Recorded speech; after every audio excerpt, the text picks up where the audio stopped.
Gach duine agus fáilte arás to the Crazy House Prices podcast with me, your host, Ciarán Mulqueen. I'm not hosting anyone today, it's just me talking, but today I'm going to talk to you about how to research a property properly. Everything is free, it takes about 30 minutes, and it can save you a lot of hassle by either eliminating an unsuitable home or giving you lots of info so that you can estimate how much things will cost if you buy it. Things like property tax, your internet, renovations, extensions, all that kind of stuff. Knowledge is power. I'm big on research. I research everything. If you follow my page, you'll know that. So just before we begin, a massive thank you to those on my Patreon, so my patrons, for supporting the page and the podcast. I'm getting more good news stories nowadays than I am bad, which I think is a good sign. If you do like the page and you like this podcast, please do consider supporting me on Patreon. In exchange, you get extra Q&As, you get podcasts with experts, there's downloadables, there's loads of files there. I post interesting properties there that I don't really want to post to 80,000 people. You can kind of get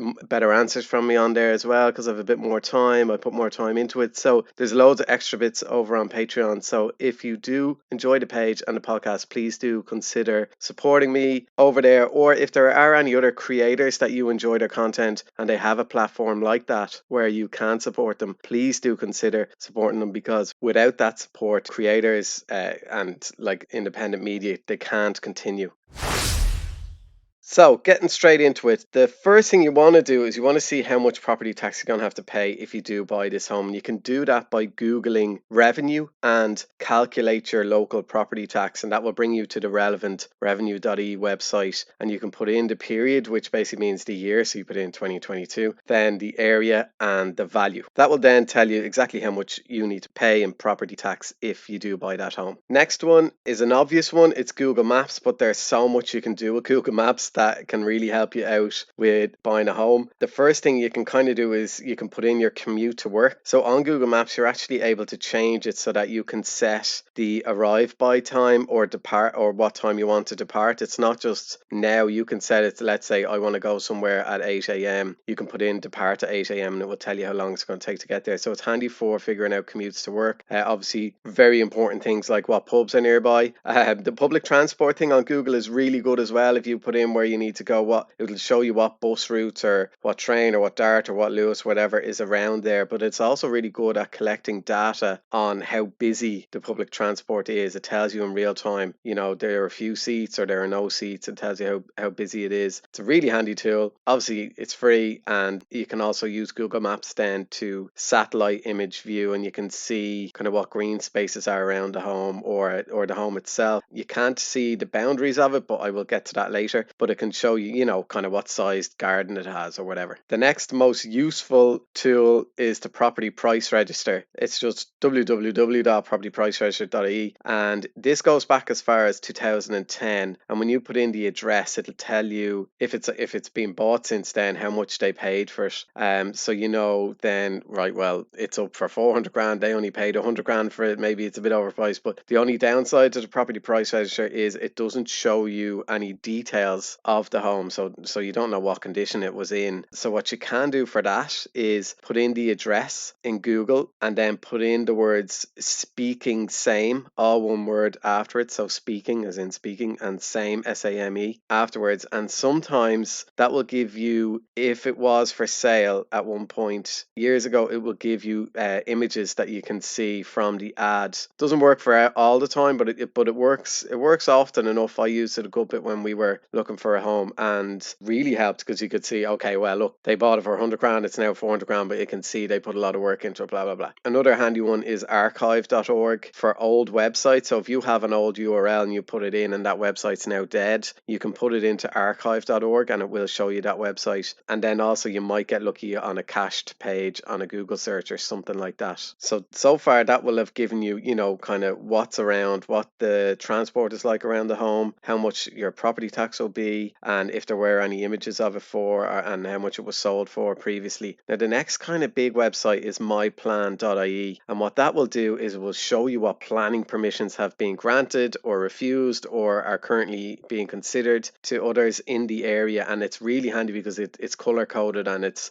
takes a bit of getting used to. Yeah, I mean, you could go down a rabbit hole on myplan.ie and you're looking at it, you can even see people's drawings. Say somebody has a lovely extension, say the neighbor has a nice extension, you can literally even see the drawings, you can see any appeals that were put in, everything. It's all there on myplan.ie, and it's really, really handy. It's a great tool. Again, it's free, but it's kind of good. Let's say you're looking at a home and you think, let's say it's a house and you think, right, I want to extend that. I'd like to get a 2-story extension on it. If let's say you've won the lotto, but you can see if others were approved for a 2-story extension in the area, and then you know there's a precedent there. You're more likely to get planning for it. Now, like the price register, it only goes back around 12 years, I think, to around 2010. But you can also use myplan.e to see what development might be going on around that home in the future, whether it's kind of built to rent or whatever's being built, but all the planning applications will be in there. And that may be 3 or 4 years down the line, but it's a handy thing to know, especially if a house seems like too good to be true, the value, and then all of a sudden you go onto myplan, you see, okay, well, there's a massive development going in next door. Do you want to be living beside a building site for 5 years? That kind of thing. Again, this is all just information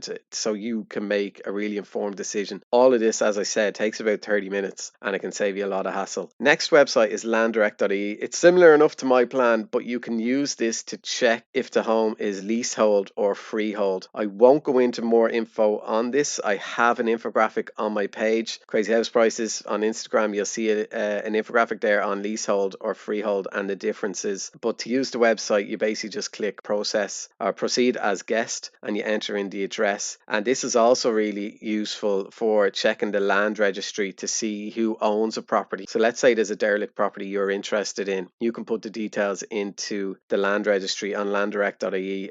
Now, this is the only thing that I'll talk about today that costs money. It costs about $5, but that will give you basically the details of who owns the home, which is a really handy one if you are looking at, say, a derelict property or a vacant one or whatever. You might be able to contact the owner directly. I've heard people having good success with this. Also, journalists use it a lot for figuring out, who owns certain buildings and stuff. I think it's only about $5. Then we have floodinfo.ie, which I think is going to get more and more use over the next few years, unfortunately. But this will check the flood history of the area or of around that house, what the risk of flooding are, because this can be an issue when you're getting home insurance. So if it's somewhere that floods quite regularly, then you need to think, okay, well, is it worth continuing with this, because we might get through all the process of buying the house and then realize that we can't get insurance. Now, there may be other workarounds around that. You might get a waiver, but it's risky to not have flood insurance on a home, whether or not you're able to draw down without it. So there may be a good few issues with that. So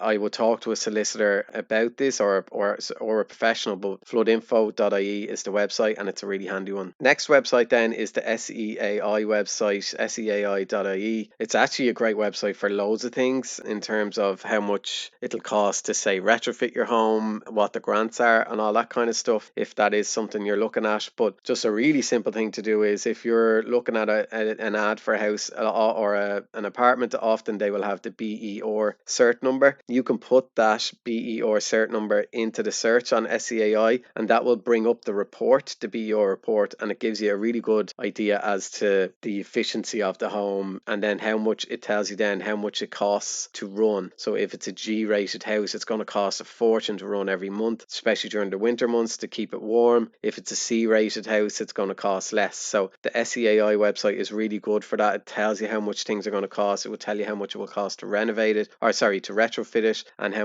much grants are available and all that. So the SEAI website is really, really good. Next up is RIAI.ie, RIAI.ie. This will give you a good kind of building and construction price. Some of it needs updating because it's not like the more up-to-date prices, but it's a good tool to have there, and they have some other tools on there also. Then we have bonkers.ie or switcher.ie. There are a few of these type of comparison websites, but what these do is you can put in the address and you have the ability to search what broadband is available, what phone is available, and what TV is available, what providers are there by using the air code. And then also with this, you can go to coveragemap.comreg.ie, so coveragemap.comreg.ie, and this, you put in the air code in this, and this will tell you what network coverage is available, 3G, 4G, 5G, and if it's good or if it's weak signal strength and all of that, which is really important because sometimes you can be in a black spot and there's nothing more irritating than not being able to take a phone call because you've no coverage. So they are all the tools I use to research a home properly. As I said, takes about half an hour, doesn't take a huge amount of time, and can save you a huge amount of time in terms of you may not need to go to a viewing if you know this home is no longer suitable for you. It can help with just so many things in construction prices, how much it's going to cost to renovate it, what kind of broadband you can get, etc. So thank you so much for listening. As I said at the beginning, please do consider becoming a patron. It's really important. And do share this episode with anyone you know that's currently looking to buy a home. Again, everything is free bar the land registry thing if you want to find out who owns a home, but it doesn't take long and can save a lot of hassle. So, Gurmila Malagwith, and I will chat to you all soon.